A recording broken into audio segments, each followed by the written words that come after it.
it was never a question for us if this was okay in the eyes of God. I think there was room in our theology as part of a progressive denomination. And then there was also just this deep knowing of seeing our kid going from someone who was deeply struggling to stepping into the fullness of who God created her to be. And that could only be good.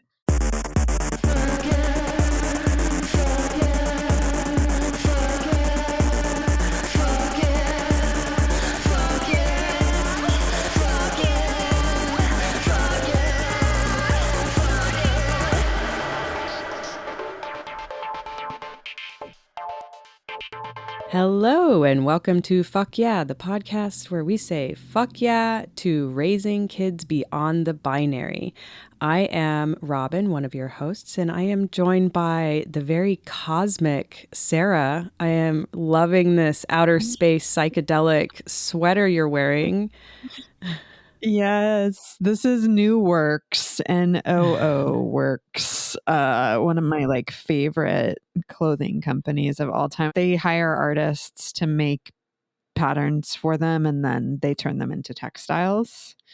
They do small batch stuff, and anytime I wear a New Works piece, everyone's like, "Oh my God, it's amazing." And I'm leaning way less towards colorful patterned things, except New Works is kind of keeping me in that space because I'm like, look, I have personality. You do. You're brimming with personality. I love it. I love it. It's very like 70s psychedelic cartoon animation vibes, at least from what I can see. It's like universal kind of cosmic femmes floating around in the galaxy. All right, new. We got to check that out. Hey, you got any fuck yeahs going on today? I do. Andrea and I went and saw Madonna last week. That's great. Oh, yeah, it was so good. It was a present to Andrea because Madonna was like everything to her. And I've been so side-eye about Madonna in recent years. So this was very much like, we're going for Andrea. And then I realized, in fact, Madonna was some of the most formative music for me in the 80s. Like the version of Madonna that Andrea loves is 90s. But my Madonna is all the 80s stuff. Yeah. And I danced, which felt so good. Actually, she had a DJ in the beginning before Bob came on, Bob the drag queen. Really? I didn't know Bob was part of the show. Big part of the show. Really big, totally integrated throughout the show. I thought Bob was like an opening act, but that's not how they did it. Like Bob warmed the crowd up, but then it's very lots of gender diversity on that stage. Drag queens, are filling the audience, of course, but also a big part of the show. And yeah, that 80s music for me, my God, I just felt this like callback to a younger self who heard that music and saw a part of myself in it. She was bombastic and sexual and unapologetic. And I think it's really nice to be reminded that is within, that is part of my DNA, right? Because I think as I've gotten older, I feel much more, I don't know, beholden to the doing of my life. And that sort of essence of being called to sexuality and self-expression. And that really was a big part of my childhood and my teens and my 20s. It was, a fucking fantastic performance, but also just a really nice reminder of my essence. I love that. Through that music. Yeah, that's so great. Yeah, and I feel like the 80s stuff, it's very sexual, but it's more like playful. and It's then spunky. spunky is a great word. She's got a lot of spunk. And then you get into the 90s and it gets serious. It's still playful, but it's like, It's that shit's sexy. serious, It's like the capital S. Yes, all of the letters are capitalized in the 90s. Yeah. S. Yeah, I remember that book. I remember getting the metal bound book, the sex book and everything. Yeah, I really feel like I connected with her more in the 90s. Also, there was a weird thing in the 80s of like Cyndi Lauper or Madonna. Whose side are you on? And I was more of like a Cyndi Lauper person, but I wasn't any of it. I wasn't listening to that much music in the 80s, really. But then in the 90s, I was like, oh, damn. And then the Vogue and everything, and I'm not totally sure if she was elevating or exploiting, but then you see like, when with Vogue and the ballroom scene and everything at that time.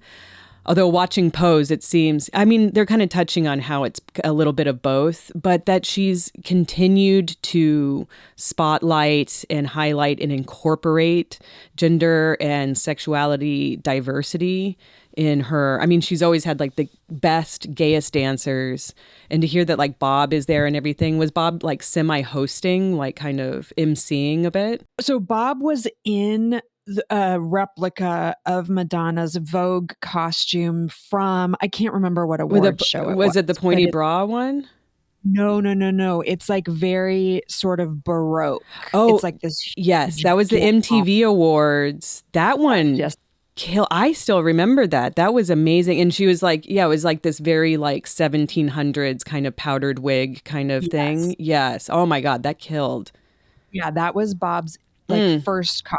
Love and it. then Bob sort of plays roles throughout a number of the songs.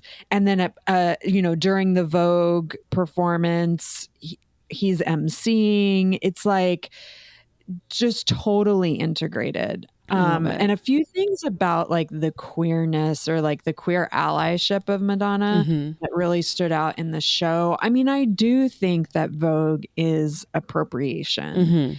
I also think it came at a time when there wasn't anybody elevating those voices or that club culture. And so it was also in symbiosis with the queer community. And she does Live to Tell in the celebration tour that we saw last week. And it's a full AIDS remembrance. So there are these massive screens that come down. She's kind of like floating above the stage and singing this very somber song. But really the focus is on these images of artists, creatives, intellectuals, like really well-known men who died from AIDS. And then gradually the screens just start getting filled with tons of images. And it is very clear throughout the entire performance what a massive impact that period of time and those losses had on her. So I do think that she was really integrated in the gay community. And she talks about having survivor's guilt in the show and just what a travesty it was. So I think that like she kind of got the, like with Vogue, I think she got a little bit of the like pass from the gays. Like, hey, you can borrow this. Yeah, that's so interesting. Oh, what a complex, I mean, she's a complex person, who's had such a prolific career. Really top Leo. She's one day away from my birthday and will always be the Leoest of all the Leos. I mean, no one. Yeah. She's got super Leo vibes. And I think that like, I mean, this is her legacy tour. That's not to say that she won't do another one, but she definitely is asserting the power of sticking around as a woman. I mean, it's amazing to see someone just so in their power and claiming their legacy and the impact that they've had. It was really great. And just one other little side note that I wanted to call out from the 80s, just a thing that was making me smile a lot is, and I believe this was my friend So I think it was third grade. Third grade was a real formative time for me. Hey, I that's think my Ruby. friend, That's Ruby's age, right? I know. And Ruby's kind of having a power year right now too.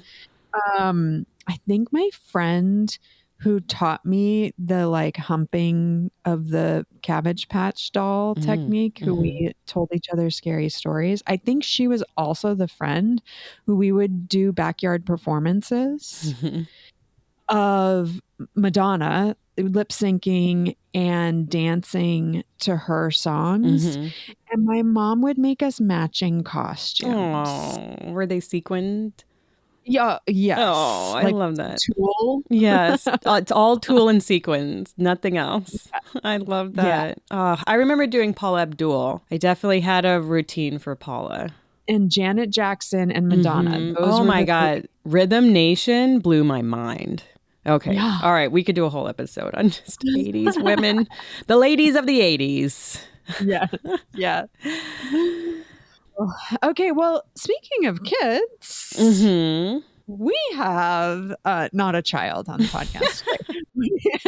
We have Madonna. No. yeah, we have, oh my God, can you imagine?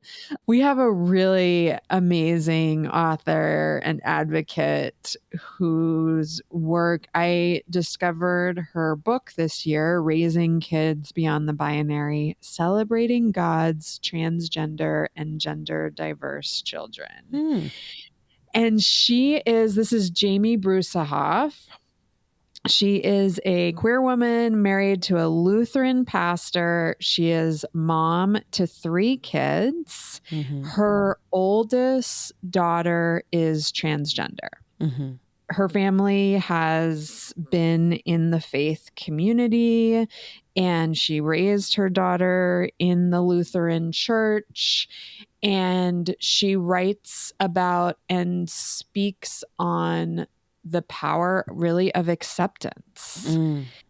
And I, first of all, just find her message to be so uplifting and positive and faith filled, which for me, a lot of conversations around faith usually don't have like warm, fuzzy feelings attached to them. So the fact that she's able to bring, I think, everything that is powerful and positive and inclusive about the Christian message while applying it to inclusivity, diversity, and acceptance of LGBTQ youth is, I think it's needed right now.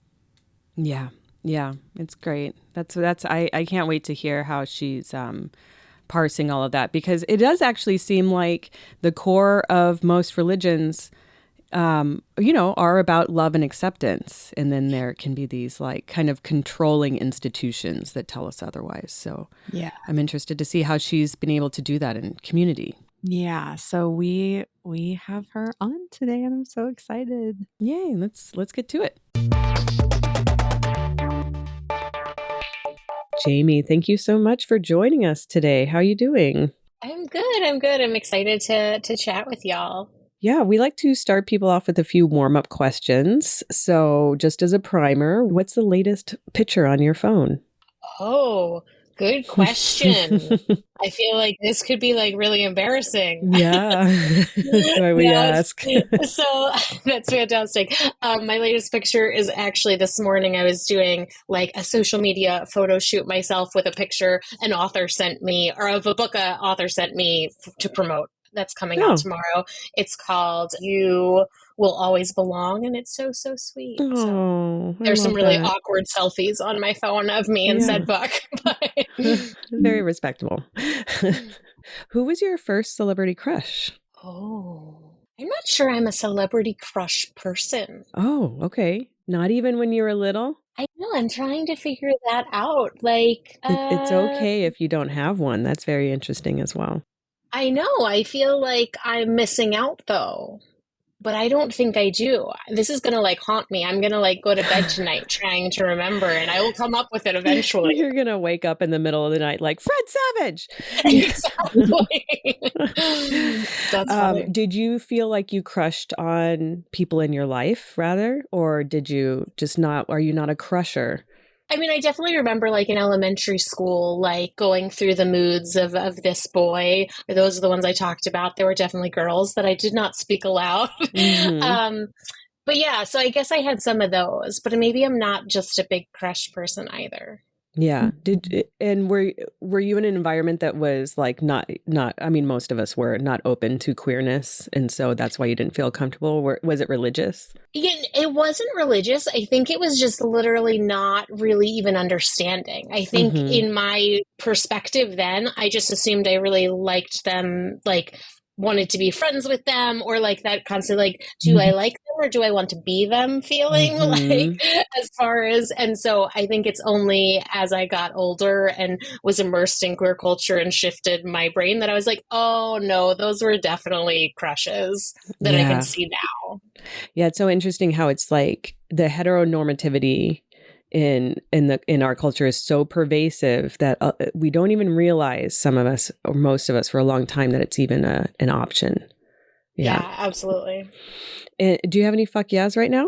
Spring coming, I think, is a big fuck yeah right now. Like those, we've had a couple of like those warm, sunny days where I'm like, oh, like the world's gonna be okay. The sun is shining. I can breathe again, and then it gets cold and windy, and I want to cry. But it's all right. It's coming. So every day there's sunshine and warmth is a big fuck yeah for me. Because you're in New Jersey, is that right? I am. Yeah. Yeah. So you experience like snow and things. Yes. That's fun. So I guess this is a little bit of like a left turn now, but we have recently been talking on the podcast about the death of Next Benedict and really struggling with the tragedy and having a hard time kind of lifting ourselves out of that mindset around it. And I became familiar with your work because I discovered your book and I can't wait to talk to you about it. And so I started following you on social media. And I saw that you recently posted something about the importance of not reducing the trans experience to tragedy. And I really appreciated that. And I also am seeking some guidance from you on how we hold the light when we keep coming up against these repeated acts of violence towards trans and non-binary people and children. Yeah. Yeah, it's so heavy. I don't know that I have any like brilliant words of wisdom or advice. I think a lot of my recognition of the need and maybe finding the ability to hold these two things in tension is really looking at my daughter. So I am the parent of three awesome kids, but my oldest child, my daughter, is transgender, and she's 17, and she transitioned to live as herself 9 years ago now, which is just blows my mind. But I see like she these things hit her in the same way they hit us, and then some. Obviously, it's her lived experience and her identity. And she just holds this light inside of her at the same time. Like she is who she was meant to be, and there is this joy and goodness, and I've learned that from her. And then all of the other, I get to work with families with trans kids across the country, and all of these kids, like they have this light inside of them. And so I think getting to see that really reminds me that I would never want to lose that in the midst of the hate and violence. Like that just feels like another act of violence to forget that they are filled with light. That's why the violence is so heartbreaking, because Next Benedict was filled with light. And that's why it's so devastating. But to remove their humanity and their light and to be lost in the tragedy of it all just is like another death on another level. And so I think on the day to day, I really push back, and I don't want us to turn into like Susie Sunshine and like toxic positivity and pretending this isn't happening, because it is very real, and we need to feel the weight of it, because it needs to stop, because these are kids. And even if they were adults, but these are kids. But I think the light I see in the people I love grounds me and helps me keep showing up, because that's the other thing, is I think we can get lost in the hard. Like there's a point where if we have no hope, like how do we keep going? Yeah, that's such a wonderful way to put it. And you're kind of putting two things together for me, because I've heard this thing before of like, oh, let's not make, queerness all about the tragedy.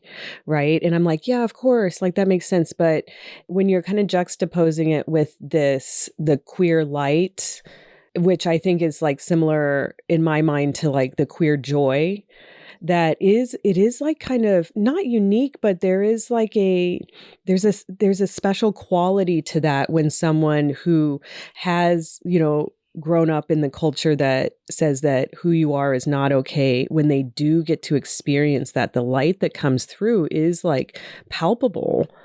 And just drawing attention to that queer joy that comes of someone truly being able to be themselves, even when they're told that it's not allowed or unacceptable or shameful, is really, really beautiful. And to make sure that we're allowing them to shine. Yeah, that is really nice. And I guess actually realizing that sometimes obviously we always put our own lens on things, and we're experiencing things through the filter of our lived experience. And probably for myself, having not really found that joy until later in life, it can feel like it's getting ripped away too soon, when a tragedy like this happens, because I certainly did not know myself or get to experience that knowing until, really I was in my 20s. And so it feels like, any life that ends that young is cut off too soon. But I appreciate that you're experiencing kids who are living in families and communities that are recognizing them, seeing them, and giving them that joy in childhood. And that is a beautiful thing about the time that we're living in. Certainly, I hope that there's more progress that we make, but now is a beautiful time of acceptance, in addition to, all of this violence and hate that we see. Like both things are true. I'm so curious. I think for a lot of queer folks, like we steer clear of church and faith communities because they have not been a space that has been accepting of us in the past. But you live in a community of faith, and you exist in the church with your family, and you have raised your daughter in this community. And so I'm so curious to know a little bit more about what your experience was and your daughter's experience in your community. Yeah, the church is tricky at best, maybe. I think we need to name that it's not even what the church has done in the past, it's what Christians continue to do today. Christians are doing the most significant damage personally and politically to the queer community. They have, and they continue to. And so I just need to name that to start us off. But yeah, there are beautiful examples of affirming faith out there. And I am married to a Lutheran pastor, and I have my own master's degree from a Lutheran seminary, and kind of grew up in this faith context and working with kids and families in faith spaces. And so when our daughter came out, when we came to know who she was, for us, and I'm so grateful for this, it was never a question for us if this was okay in the eyes of God. I think there was room in our theology as part of a progressive denomination. And then there was also just this deep knowing of seeing our kid going from someone who was deeply struggling to stepping into the fullness of who God created her to be. And that could only be good. There is nothing that can't be good about that. And so for our family, we didn't struggle with the faith piece. We had enough touch points and understanding to some real, like, good affirming theology to understand there was space in our church for this. And there was certainly space in our personally understanding of God for this. And then we got to navigate those around us, our families and our congregation. And at the time, my spouse was the pastor of a small congregation in a rural and conservative part of New Jersey. And I always say that rural in New Jersey may not mean what it means elsewhere, but there were cows in my backyard. So like we were legit rural, I swear. And our church was filled with good people. It was filled with good people who also, most of them, to their knowledge, had never met or known a trans person. This was not a thing they were familiar with or prepared for. And we were prepared to lose everything at that point. Like, we talked to our bishop, we talked to our denomination to understand, like, hey, this is what's going on, this is what we're going to do, and needed to have people know. And because, like, at that time I was a stay-at-home mom, and my spouse was the pastor, we lived in a house owned by the church. So like, if he lost his job, we lost our home, we lost all the things. And so we were prepared for that. Supporting our kid was the only option. But we really were able to kind of create space for our community to come alongside us. And the story that I always tell, and I will always tell, I think, is that the first Sunday that Rebecca showed up at church as herself, the one person who I was like, if there's going to be someone who has a problem, it's going to be this guy. He had very loud opinions and they did not align with mine. And everyone on his Facebook page knew it. He was just that guy. And so she came to church. We had kind of given people a heads up. She was wearing her, sparkly dress. And after church, I watched as this guy made a beeline towards my spouse to shake hands as they were leaving. And I couldn't breathe. I was like, oh no, what is going to happen? What's he going to say? And he walked up to him and he said, listen, I don't understand this whole transgender thing, but she used to hide behind you and refuse to say hi to me on a Sunday morning. And today she ran up to me, twirled in her dress, and gave me a high five. What more is there to know? And that is the foundation with which I think our family has kind of continued to do all of our work, as helping people know and understand the person in front of them. Like, that's what my kid has taught me, what it looks like to love the person in front of you, not for who you thought they were or who you expected them to be or who you wanted them to be, but for who they actually are. And when we connect with people, regardless of whether they're queer or trans or anything else, as human beings instead of issues, that's where change is possible, and learning and growth and all of those things. And so we've found, I'm not saying it's been easy every step of the way, but we've really seen hearts opened and minds willing to learn by being in relationship with our family. On the flip side, as a family that does some really public advocacy, I would say the most hate we get is in the name of Jesus. The only death threats we've ever gotten have been in the name of Jesus. And so again, we live in this tension. Like, I just feel like my whole existence is in this tension of what is really good and what's possible and what's hopeful, and then some of the reality that we continue to face. And do you feel like the hate or the death threats are coming from people that don't know you? Yes. Right. Yeah, because it seems to be like part of the key is to like actually witness for yourself the humanity in trans people. Yeah. They're people. Exactly. They're people. And there's still statistics that say the majority of people in this country don't know a trans person, like don't have someone in their life who is trans that they're in relationship with. And that impacts your ability to see past all of these talking points, all of the rhetoric, all of the headlines. If that's all you're seeing and you don't have a real life human being to say, wait, that's not right, then that becomes a lot harder. Yeah. Yeah. Well, I mean, I remember when we were doing advocacy around gay marriage, that was a big part of the organizing, was just having the personal conversations wherever you could and wherever was safe for you to, of just reminding people like, I am in your life. Mm-hmm. I am not a threat to your marriage or your family or these things. And that was really, I think, how there was progress made on those issues, because once it becomes personal, right, it really changes your perspective and orientation to it. It's reminding me that back in the day, it was also like, you actually know gay people, you know, you actually probably know a trans person.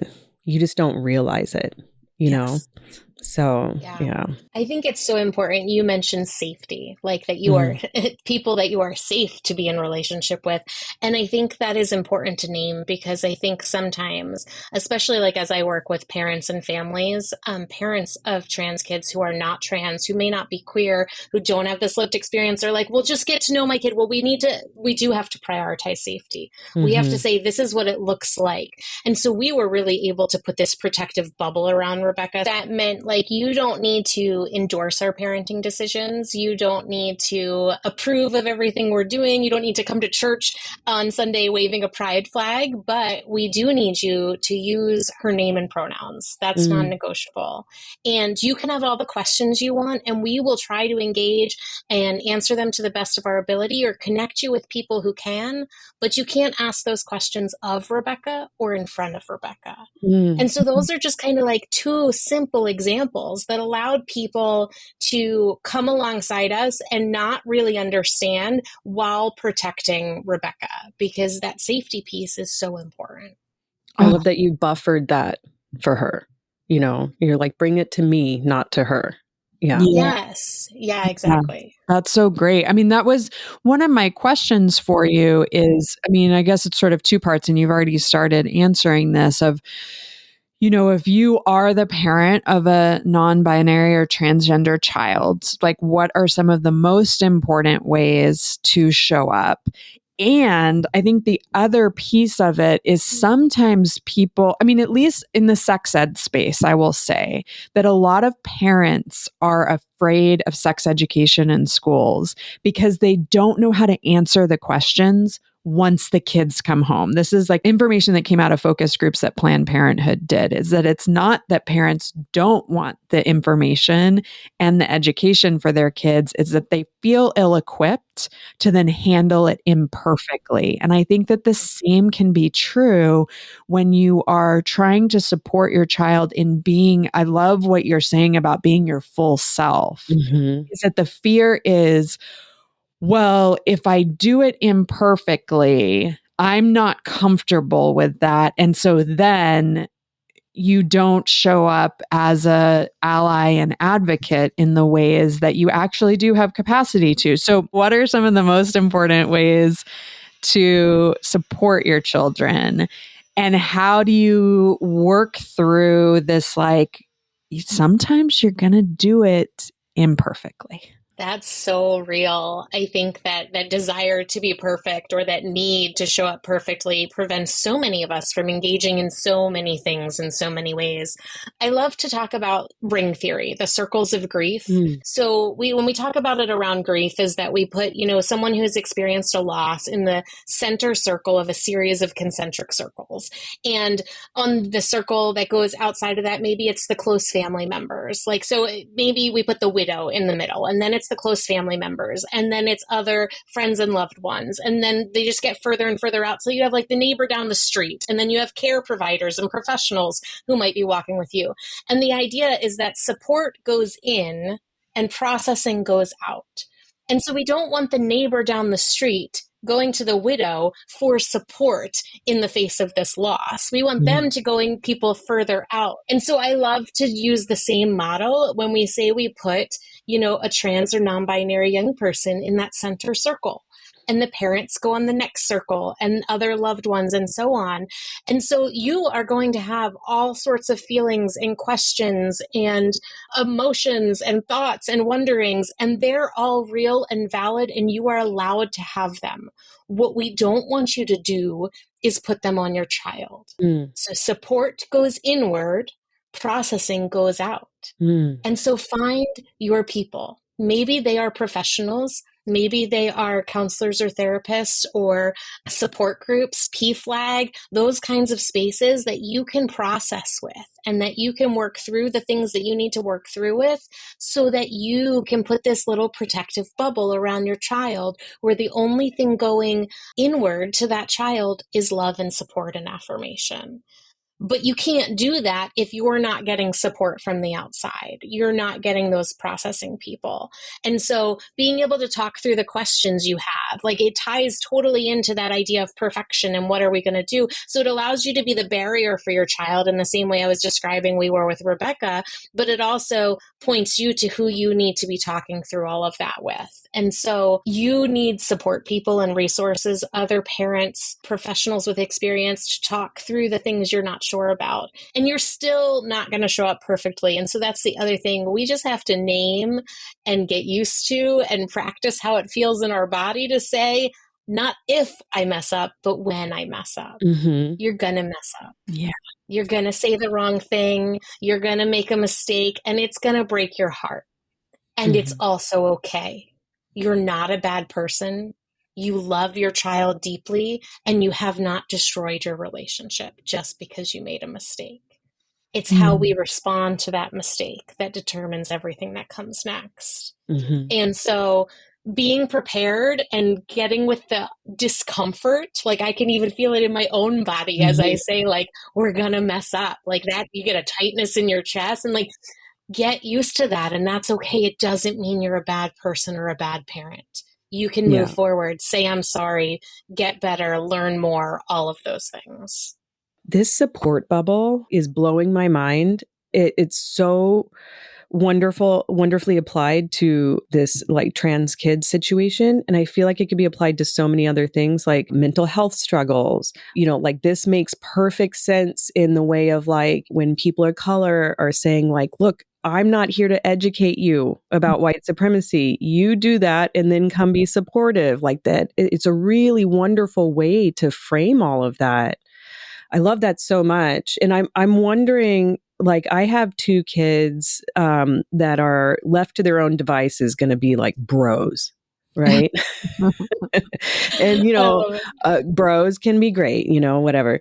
But like raising two seemingly very within their assigned gender boys, what do you think is a way for people that don't have queer kids but do care about the humanity of queer and trans people?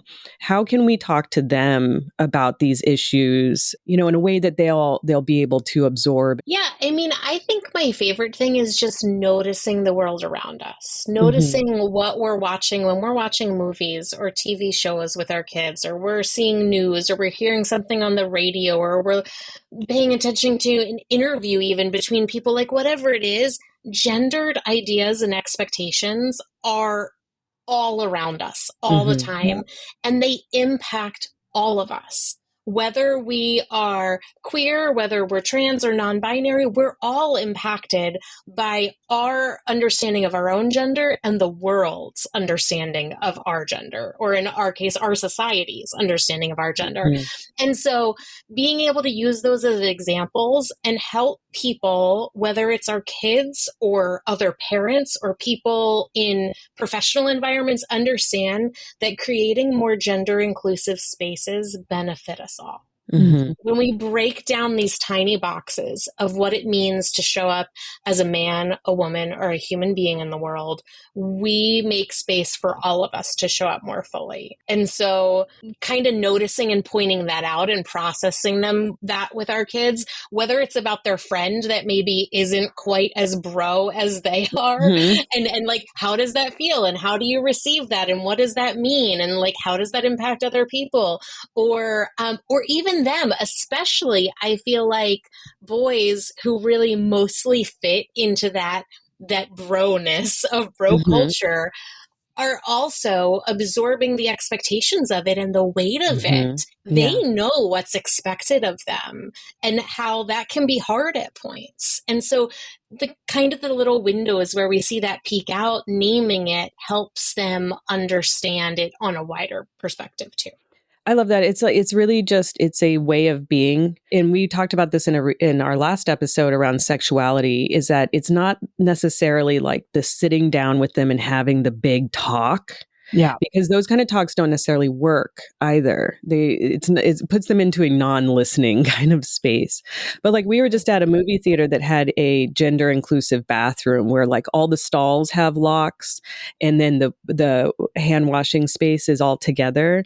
And that like provided a whole conversation about like, why is this? Why do we have this? And how is this better or worse or whatever? I mean, obviously I think it's better, but yeah, I love that. It's all the little moments that we really are able to teach them. Yeah. I also love the idea of patterns, not rules. I got this from an organization called Gender Spectrum that does a lot of professional development with educators and such.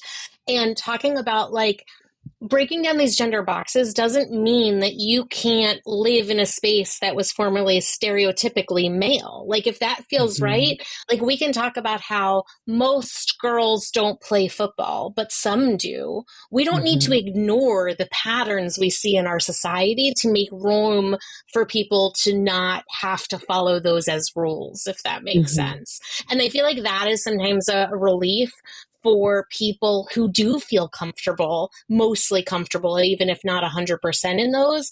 Sometimes they hear all this gender inclusive stuff and they're like, well, I don't want to wear a dress and play with dolls and all this. I feel good here. And it feels almost like a threat to what feels good to them. And so we can name that and say that this is, that's okay. You can still live there and that's not a bad thing just because we're making room for some people that don't want to fit into that space. Right. Yeah, I love that. That's so great. I have a very different situation with my kid than Robin does with hers, in that my kid has for some time been really kind of questioning gender expectations. And we live in a very queer community. So Ruby has had a lot of different genders modeled for them. And last summer, we did a rock and roll camp for girls, which is, I mean, this is a program that's available across the country and it's for girls and gender expansive youth. And I will just say that the curriculum at this camp is so unbelievable what they're doing in terms of getting in touch with your feelings and a little bit of feminist history. And it just lit something up inside of Ruby. And ever since, at home, they've been talking about wanting to use they, them pronouns, but at school, not feeling like that's a particularly safe space for that, or the way that they describe it is not feeling comfortable. But really, it's that everybody else doesn't feel comfortable with it. And Ruby is already having to navigate a space where they're explaining to their friends that they have two moms. You know, they've already had friends asked to be educated on how even they were born, right? So they've had to answer a lot of these questions, and I think they're getting a little tired of it. But finally, they're in a place where they're like, at school, I would like my teacher to start using they, them pronouns. I'm like, okay. This is like a new phase for us, right? Of having to be the gay parents who go to the school administration who have not adopted. There are actually trainings and curriculum available in our school district around gender diversity, and our school has chosen not to adopt any of those trainings. I mean, I think my struggle is that it's not that I'm not okay doing things imperfectly. It's that when I go to face the institutions, I'm feeling like, being dismissed. And initial conversations with the teacher were like, suddenly she started whispering and can't use the word gay and those sorts of things. And so you're like, oh God, okay, I'm up against all of my own kind of experiences of shame and so forth. So I'm curious, I anticipate that you've had a fair amount of experience in institutions that aren't necessarily oriented towards acceptance of diverse genders and orientations and identities and all of these things. What have you found effective when you're up against institutions that don't want to change or don't want to make the space for the individuality of children? Yeah. I'm so sorry that you're dealing with dumb institutions that do this and like the layers and like it just that sucks and is so real and is not unique to you, which I say not to diminish it, but to say that it's not such a problem and your experience is unfortunately all too common.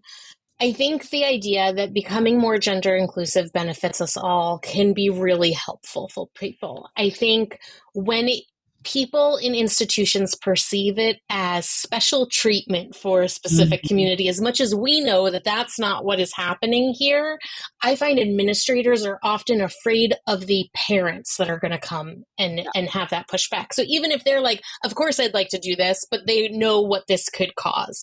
And so equipping them with language to say, hey, when we start to break down gender stereotypes, it helps all kinds of kids.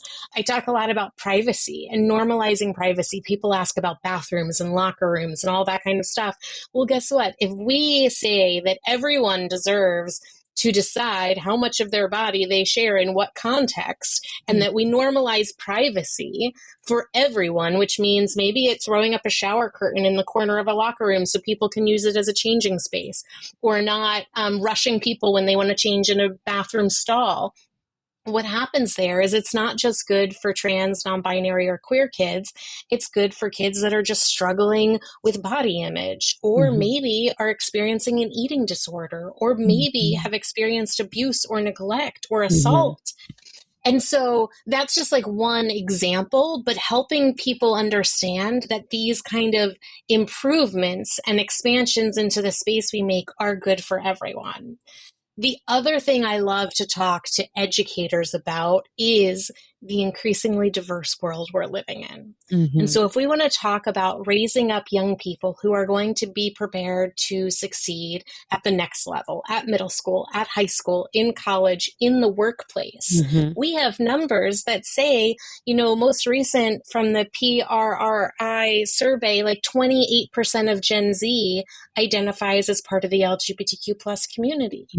We are becoming increasingly diverse. And so in order to prepare our students to thrive and succeed in a global world, they're going to need to have some comfortability around different concepts. And also getting to the point where people can embrace it and have the tools to respond to people that are going to come at them. Because that's where I think it's that perfection thing for them, where they feel like if they don't do it right, people are going to come at them and they're not going to know how to respond. And so the more we can give them those tools to say, this is actually for the benefit of all of our students, can help those conversations a lot.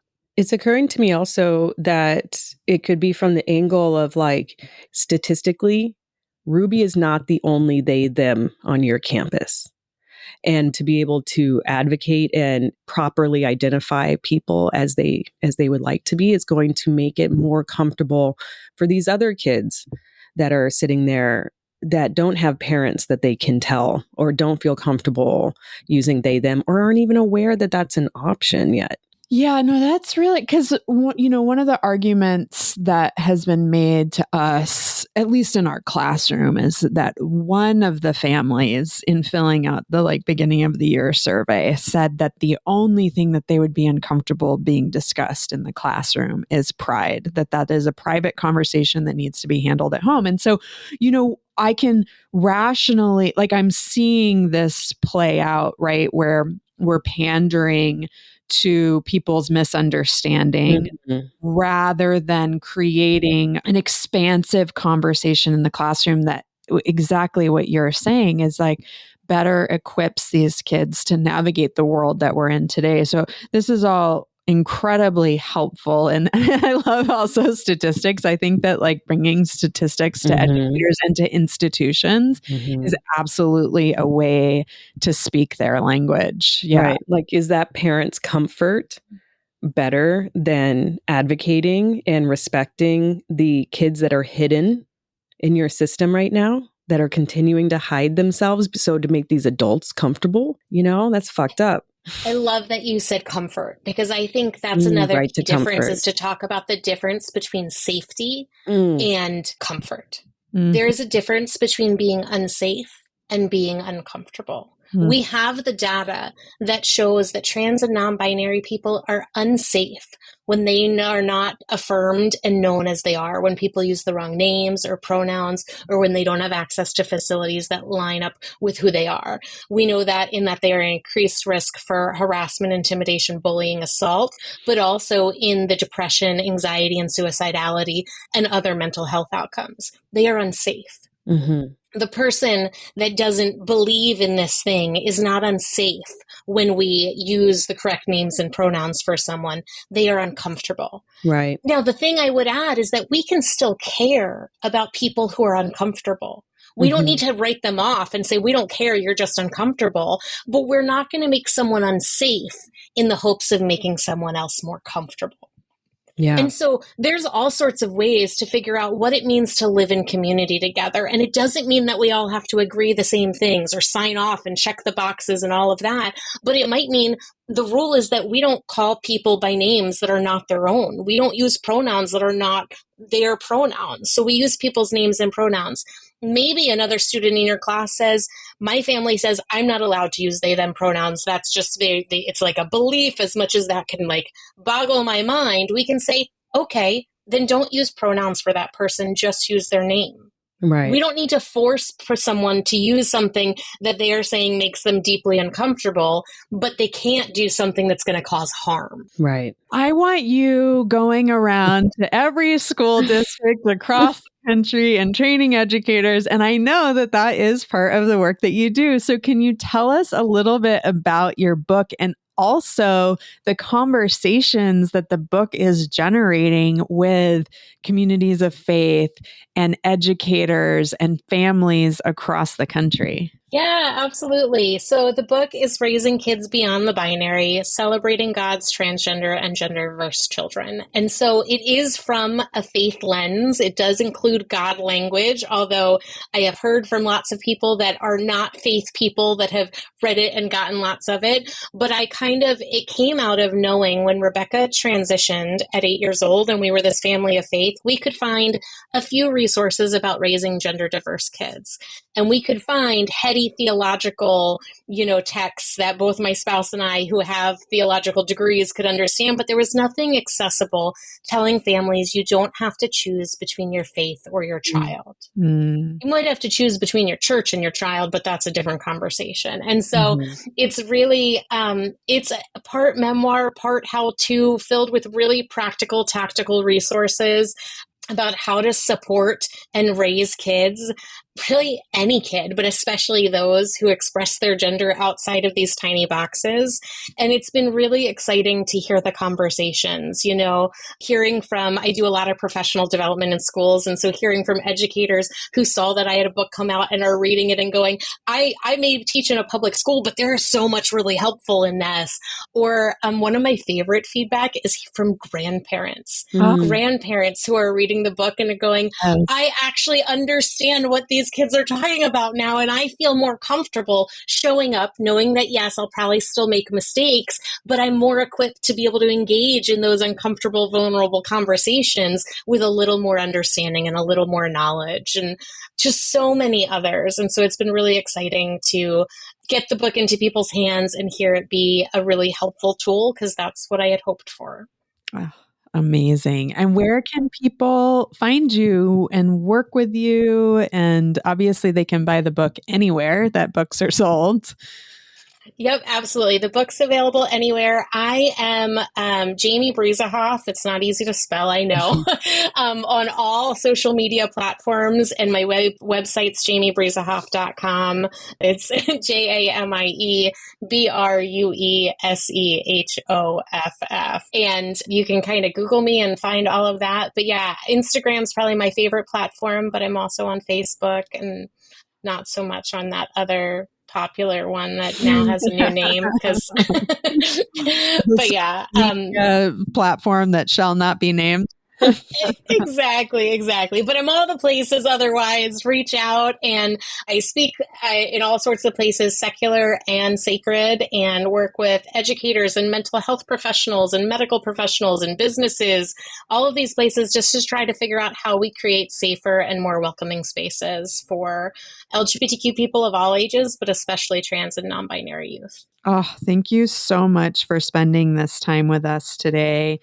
And one of the things that we like to leave our guests with, it's called Dirt Gems Plant Oracle Deck, that is all about plant medicine. And so I have pulled a card for you.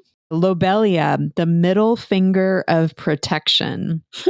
Lobelia is a loving and firm advocate for giving less fucks, caring much less about approval, and drawing clear and uncompromising boundaries. Lobelia allows for the shoulders to drop, the esophagus to open, and says, "You are okay. I will protect you." Wow. Lobelia has long been thought of as a love and anti-love tonic. Love tonics or love potions are at their core a symbol of someone feeling ready for love. Lobelia sees the things you may not want to look at, our hidden emotional currents and secret motivations. Lobelia says, look with strength. Once you see it, you can handle it. The monsters are not as scary as we think they are. Oh my God. Was that a random pick? Yes. I That is love so that. perfect. Wow. Wow. You are a Lobelia, I feel like. That's amazing. Thank you. Yes. So thank you so much for your wisdom, your time, for the work that you're doing. This has been really wonderful. And that Lobelia energy you're bringing to everybody. I love it. Yes, thank you. This is really a great conversation. I so appreciate it. That conversation was very powerful for me. I learned a lot, that the thing around the circles of grief and support and the bubble and everything, that really stuck with me and is really powerful in that way of like not making children advocate for themselves. Yeah. This conversation really equipped me with a lot of good information around resourcing and how to at least start having the conversations. Mm-hmm. I do feel more empowered from this conversation. Yeah. One of the things that I found so lovely about being in conversation with Jamie is like, I just have such a schism from the church. Mm-hmm. Having, been raised in ways where it just like didn't really feel safe to be in the church. But there is such value to communities that are built around churches. Mm-hmm. And when you really break Christian values down to like their love, like if you look at Jesus's teachings, right? Like it's very love and kindness based. Yeah. But and I think that was an important point that Jamie made, that it's like, you don't have to break from your religion. You might have to break from your church. Yes. But it's like, you can still have community and spirituality and queer kids.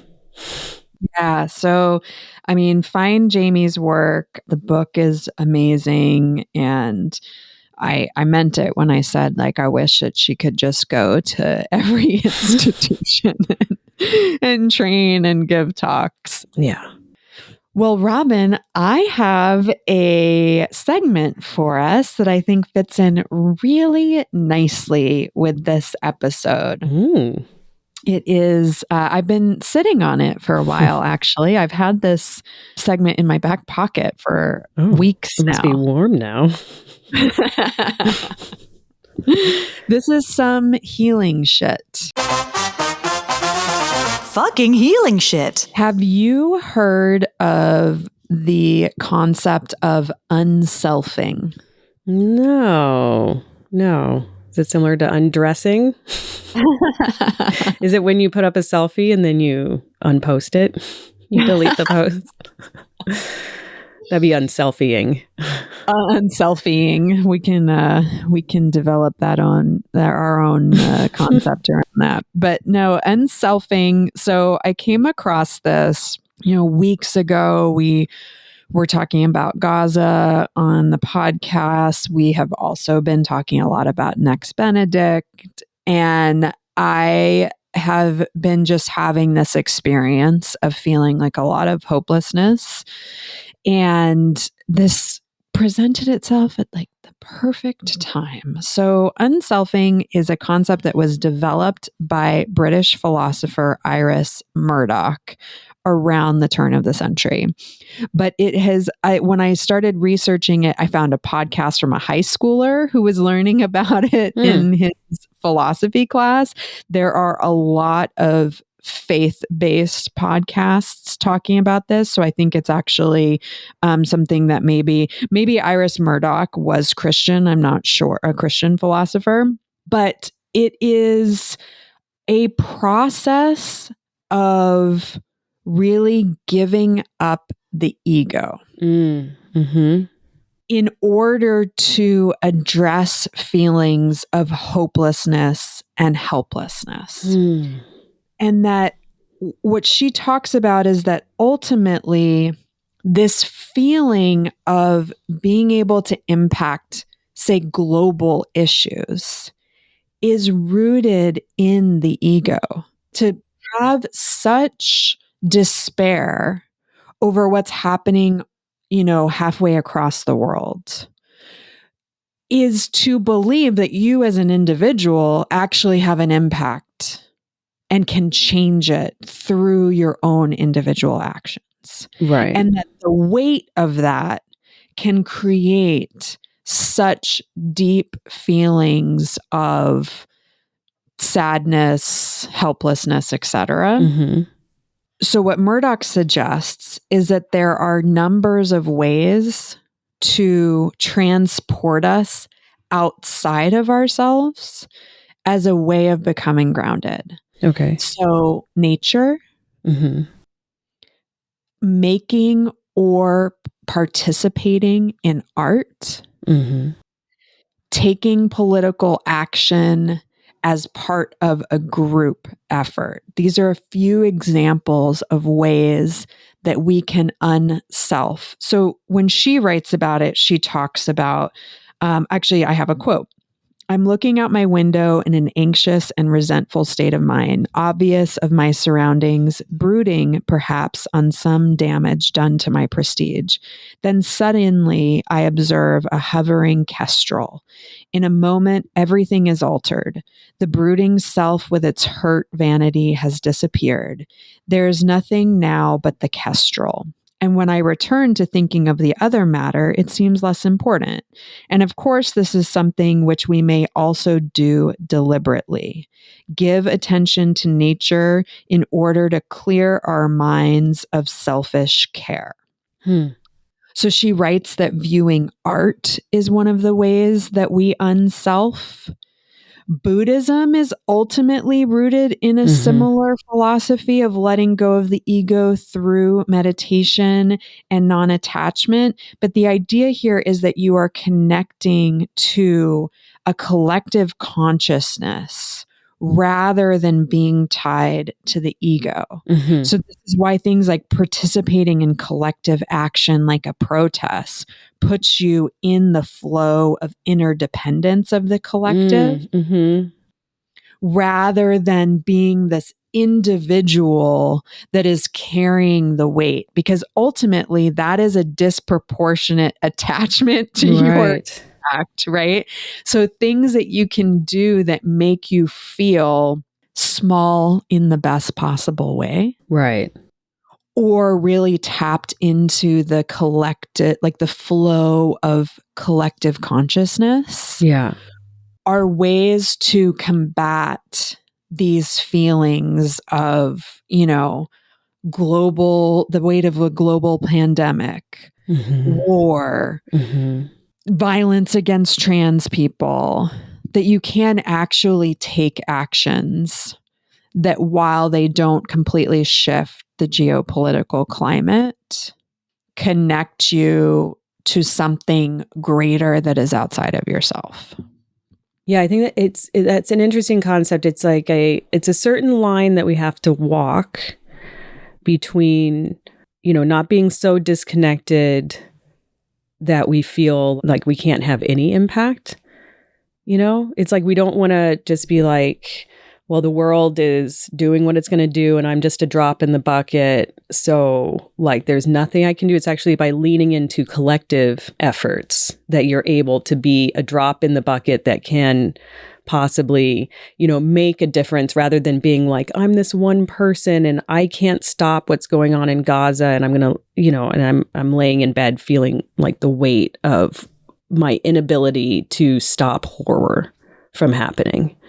But if you let go of the responsibility of stopping the whole thing and go towards what group feels best for you to be able to have some kind of action, right? Because there's like, you don't want to have no action.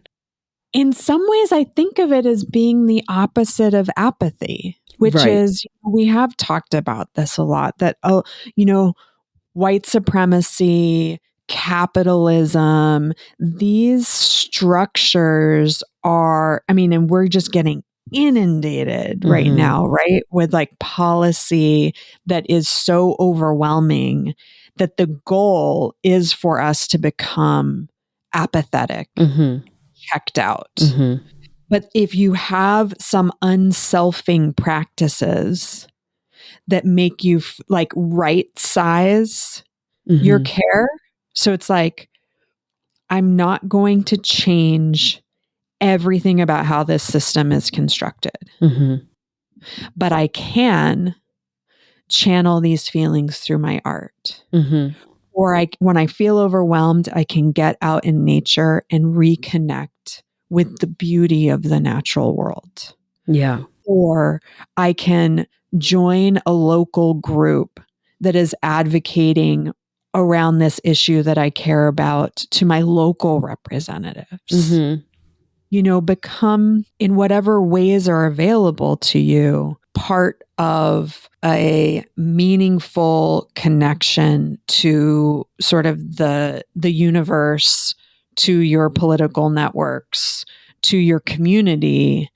And suddenly you can feel not only more resourced and grounded, but also possibly taking some action that does make the amount of difference that you as an individual can actually make. Because it really plays into the hands of oppressive forces if you are feeling overwhelmed, broken, unable to make a difference. Throw your hands up, because all of these, it's almost like they do so much, like so much is happening in Gaza. So much is happening with like trans and women's rights in our country. And it's like, it's overwhelming and it's really disheartening. And if you sink into that, then that is more power for them. Yes. But if you can still be a human being that still has hope and joy and community and connection to yourself and others, then you actually can have the strength to impact others. It's a little bit of the fill your own cup stuff, right? So you can then fill others. I like that. Yeah. Yeah. There's no prescribed way to do this. And I love this week's episode. And like, Jamie just described, she's had such a huge impact with just like taking these small actions within her own family that are having these ripple effects. I don't know, the concept of unselfing just really was resonating with me. And I think it's kind of in line with what we're doing here with the podcast. Yeah, I love it. Thanks for bringing that, Sarah. You're welcome. And thanks for bringing your ears, listeners. Please find us on social at Fuck Yeah Pod on Instagram and TikTok. You can subscribe to our email list at our website, fuckyeahpod.com. Fuck yeah.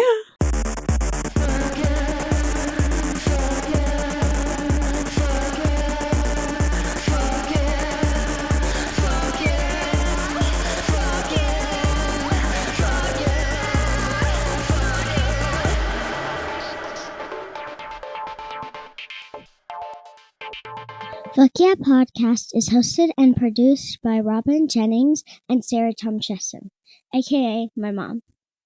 Theme music is by She Her Sir. Segments are voiced by Kristen Smith Davis. If you're enjoying the pod, please subscribe and leave us a rating or review. And don't forget to share with a friend.